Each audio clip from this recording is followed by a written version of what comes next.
আওয়ামী লীগ যদি সুযোগ পায় কাউকে কিন্তু ছাড়বে না, কাউকে ছাড়বে না। আর আওয়ামী লীগকে কামব্যাক করানোর জন্য ন্যাশনাল ইন্টারন্যাশনাল অনেক ধরনের এজেন্ট এখানে কাজ করবে, ফান্ড করবে। কাজী ছাত্র নেতৃবৃন্দ থেকে শুরু করে সমস্ত রাজনৈতিক দলগুলোকে বলবো, আওয়ামী লীগের প্রশ্নে আপনাদের অবস্থান পরিষ্কার করেন। আওয়ামী লীগের প্রশ্নে আপনাদের অবস্থান পরিষ্কার করতেই হবে।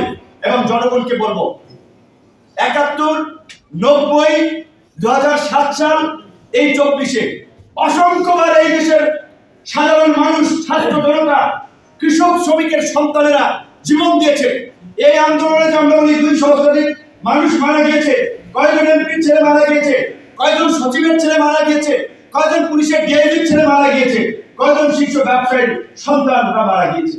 মারা গেছে কিন্তু কৃষক, শ্রমিক, রিক্সাওয়ালা, ভ্যানওয়ালা, আপনার আমার মতো গ্রামের ছেলেরা, তরুণরা, সাধারণ মানুষ এটার সুফল ভোগ করেছে এই সমাজের উচ্চবিত্ত, ধনিক, লুটেরা, সিন্ডিকেট শ্রেণী।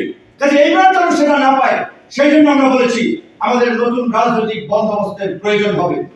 নতুন রাজনৈতিক বন্দোবস্ত আমরা চাই। জনগণ যদি সেটা উপলব্ধি না করে, তার সাথে না থাকে, তাহলে কিন্তু যেই লোক সেই করুন। কাজী আমরা পরিষ্কারভাবে বলছি, গণ অধিকার পরিষদ এদেশের রাষ্ট্র ব্যবস্থার এই ফ্যাসিবাদী কাঠামোর পরিবর্তনের কাজ করে যাচ্ছে।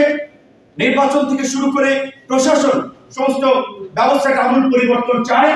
সরকারকে আমরা শুরুর দিকেই বলছিলাম, আপনারা নাম দিয়েছেন অন্তর্বর্তীকালীন সরকার, ওইখানেই সরকারের পাইন মেরে দিয়েছেন। অন্তর্বর্তী নাম দিয়েই খাইছেন। অন্তর্বর্তী নাম হচ্ছে জাতীয় সরকার, সর্বদিনের সরকার। আপনারা করেন নাই। আপনারা ভেবেছিলেন যে খুবই সহজ, আপনারা সবাই মেনে নেবে, আজীবনের জন্য সাপোর্ট দেবে, বছরের পর বছর থাকবেন।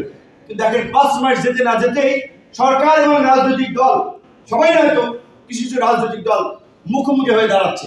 এখন এই অবস্থা যদি চলতে থাকে, তাহলে আওয়ামী লীগকে নিষিদ্ধ করা লাগবে। আওয়ামী লীগ এই আপনাদের এই ঝগড়াঝাটি, এই বিভাজনে আওয়ামী লীগের পুনর্বাসনের সুযোগ করে দেবে। আওয়ামী লীগকে নিষিদ্ধ করবেন কোন সময়? এখন তো নিজেরা লেগে গেছে। এইটা কি প্রত্যাশিত ছিল? কাজে এখন আমরা ইউনূস সরকারকে বলবো, আমি জানি তারা করবে না, দাবি মানবে না, আমরা জনগণের কাছে পরিষ্কার থাকার জন্য আমাদের অবস্থানের পক্ষে আমরা এখনো বক্তব্য দিয়ে দেবো। আমরা মনে করি নির্বাচন যদি আগামী বছর ডিসেম্বরে হয় কিংবা পরবর্তী জুন জুলাই হয়, জাতীয় সরকার ছাড়া কোনোভাবে এই সংস্কার বাস্তবায়ন সম্ভব নয়। ইউনূস স্যার বিজয় দিবসের ভাষণে যেটা বলেছিলেন, সংস্কার কমিশনের প্রস্তাবনার পরে একটা জাতীয় ঐক্যমত্য সৃষ্টি করার জন্য কমিশন হবে, তিনি সেই কমিটির চেয়ারম্যান হবেন। তো আমরা অনুরোধ করব, আপনারা এখন যে রাজনৈতিক দল জাতীয় সরকারে যাবে না, তারা জনগণ তাদের বিষয়ে সিদ্ধান্ত নেবে। জনগণ কাউকে এককভাবে ক্ষমতায় দেখতে চায় না, জনগণ কাউকে মসনদে বসাতে চায় না। জনগণ রাষ্ট্র ব্যবস্থার পরিবর্তন চায়, রাষ্ট্র সংস্কার চায়, রাষ্ট্রকে নতুন ভাবে বিনির্মাণ করতে চায়। আর সেটার জন্য জাতীয় সরকারের বিকল্প নাই। নাহিদ ইসলাম বলেছেন বিএনপি নাকি চায় নাই, আমরা তো সেটা জানি না, আমাদের সাথে তো বলেন নাই। সেই সময় যে বিএনপি চায় না, আপনারা কি চান কিনা? বিএনপি না চাইতো আমরা সবাই মিলে জাতীয় সরকারের পক্ষে দাঁড়াবো। বিএনপির তো রাজনৈতিক ঘোষণা আছে, তারা ক্ষমতায় এলে জাতীয় সরকার করবে। তো নির্বাচনের পরে জাতীয় সরকার হলে, এখন জাতীয় সরকার করলে তো বিএনপির সমস্যা থাকার কথা। কাজে আপনারা বলেছেন, এটা কি আপনাদের বক্তব্য না বিএনপির বক্তব্য, সেটা তো আমরা জানি না। আবার 111-এর কথা বলেছেন, 111-এর সবচেয়ে ভুক্তভোগী বিএনপি, সেই বিএনপি 111 দায়িত্বে কি আনবে? তাহলে 111-এর কথাটা কেন আসতেছে? ওই যে সেই বাঘ আসে গল্পের মতো, আসে বলে প্রথম দিকে কেউ রেসপন্স করে না, যখন আসে তখন আর কেউ খোঁজ রাখে না। এই যে 111 নিয়ে আলোচনা হচ্ছে, এই 111 কিন্তু আপনারাই ডেকে আনবেন।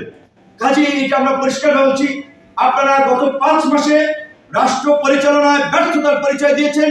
অনতিবিলম্বে উপদেষ্টা পরিষদ পুনর্গঠন করেন এবং সমস্ত রাজনৈতিক দল, আন্দোলনের অংশীদার, নাগরিক সমাজ সহ সবার সাথে আলাপ আলোচনা করে জাতীয় ঐক্য এবং সংহতির মাধ্যমে আগামী বাংলাদেশ বিনির্মাণে জাতীয় সরকার গঠন করেন।